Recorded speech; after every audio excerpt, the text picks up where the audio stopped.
नमस्कार, यह है न्यूज 18 का डिजिटल प्लेटफॉर्म और आपके साथ मैं हूं जासमीन शर्मा।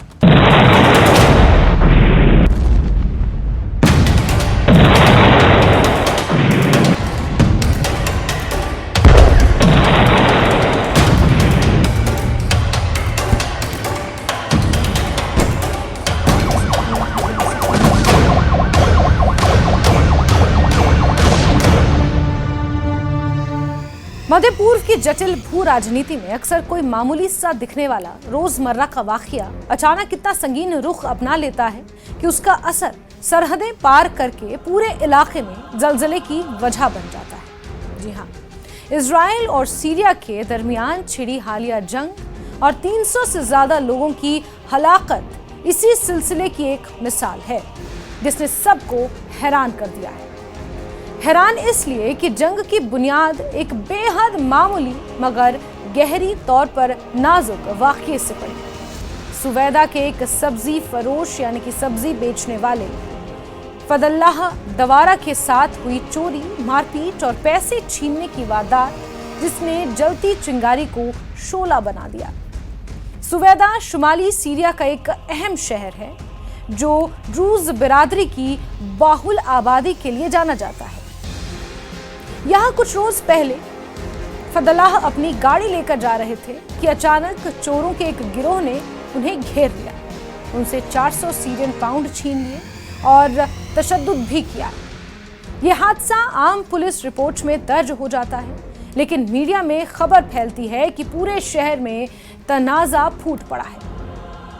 लम्हों में ये मामूली बात दो बिरादरियों ड्रूज और बदौइन में तसादुम और फिर बड़ा फसाद बन गई। दोनों तरफ से अफरा तफरी में कत्ल गारत की वारदातें बढ़ गई। हुकूमत और मुकामी इंतजामिया हालात काबू करने में नाकाम रही। सुवैदा शहर इजराइल की सरहद के करीब है, लिहाजा जब सूरत हाल हाथ से निकलने लगी तो सीरियन हुकूमत ने फौरन फौज तैनात कर दी। इसका फौरन ही दूसरा असर इजराइल पर पड़ा, जिसने सीरियन फौज की मौजूदगी को अपनी सुरक्षा के लिए खतरा करार दिया। इजरायली अफसाज ने सीरियन फौज को अपना निशाना बनाया और मामला सरहदों से बढ़ते हुए खुली जंग तक पहुंच गया। इजराइल ने सीरिया की दारुल हुकूमत दमिश्क पर भी हमले किए और बीते 24 घंटे से लगातार ये हमले जारी हैं।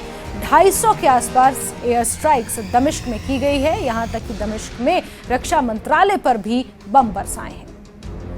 असल में इजराइल की बुनियादी फिक्र फौजी तशद्दुद पर नहीं बल्कि ड्रूज बिरादरी के सियासी फलाही हकूक का मसला थी। ड्रूज सीरिया और इजराइल दोनों में बड़ी तादाद में ये लोग रहते हैं। ये ना मुसलमान हैं ना ही ईसाई, बल्कि इन्होंने अपना अलग मजहबी पहचान कायम कर रखी है जिसकी जड़ें शिया फिरके से जुड़ी हैं। तकरीबन 7 लाख ड्रूज सिर्फ सीरिया के इसी इलाके में रहते हैं, जिनकी एक बड़ी आबादी इजराइल में भी है।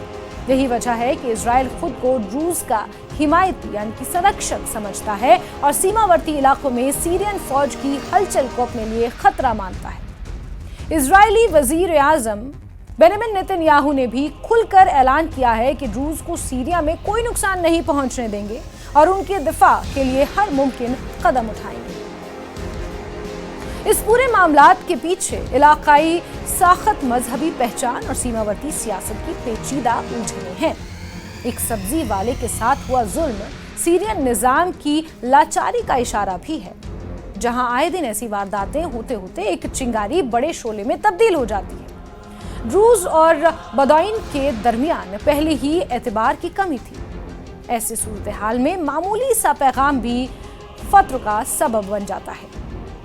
सैकड़ों लोग मारे गए, सैकड़ों जख्मी हुए और हालात दिन ब दिन संगीन होते चले गए। सीरियन हुकूमत के लिए यह अंदरूनी अमन और निज़ाम का मसला था, जबकि इजराइल के लिए यह अपने सरहदों और ड्रूज भाइयों की हिफाजत का सवाल था। ये वही ड्रूज हैं जो अक्सर मजहबी और सियासी बिखराव के शिकार रहे हैं, कभी सीरियन हुकूमत के साथ, कभी खिलाफ। हमेशा मुतासिर इजराइल अपने से जुड़े ड्रूज समाज को लेकर सख्त पोजीशन अपनाता रहा है और हर उस हरकत को शक और शुबा से देखता है जिसमें सीरियन फौज या प्रशासन सीमा के करीब दस्तक देता है। आज ये मामला सीरिया इजराइल तसादुम से बढ़कर इलाकाई अमन और अंदरूनी अमनो अमान की बड़ी चुनौती बन चुका है। एक छोटी सी वारदात ने ये दिखा दिया कि बॉर्डर की असल मुश्किल क्या है। सरहदें और ताकतें बदलती रहती हैं, लेकिन इंतजामिया की नाकामी, बिरादरीवाद और भरोसे की कमी, ये सब मिलकर हमेशा तनाज़ा पैदा करते हैं। इजराइल ने यह भी सबक पढ़ लिया कि वो अपनी सियासी मफादात और सीमाई हिफाजत के लिए बहाना तलाशेगा, तो सीरियन अनुशासन भी इलाकाई सुकून के लिए ताकत का इस्तेमाल करने से नहीं चूकेगा। The last few days, we saw much more news here in India about the situation in West Asia, the Druze in Syria, and of course Israel's effort to help and assist the Druze minority in Syria.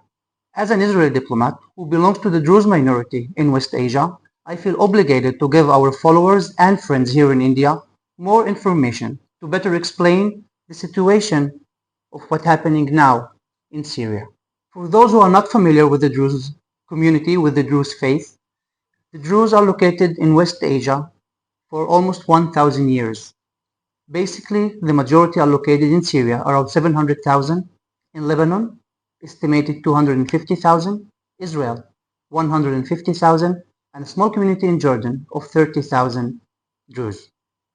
The Druze faith is of course connected to the Abrahamic religions, but it's also connected to the Greek philosophies, to Sufism, to Eastern philosophies such as Buddhism and Hinduism. For example, we do believe that the soul is eternal, and we do believe in reincarnation. For the jihadists, this is blasphemy and anti-Islamic.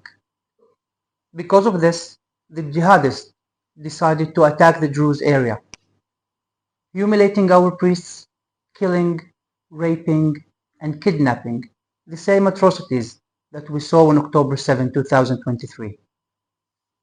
The new Syrian regime and president are deeply connected to the ISIS ideology, and in the last couple of months, we saw them attacking other minorities in Syria, especially the religious minorities, such as the Alawites and the Christians. And now they are focusing on the Druze in southern Syria.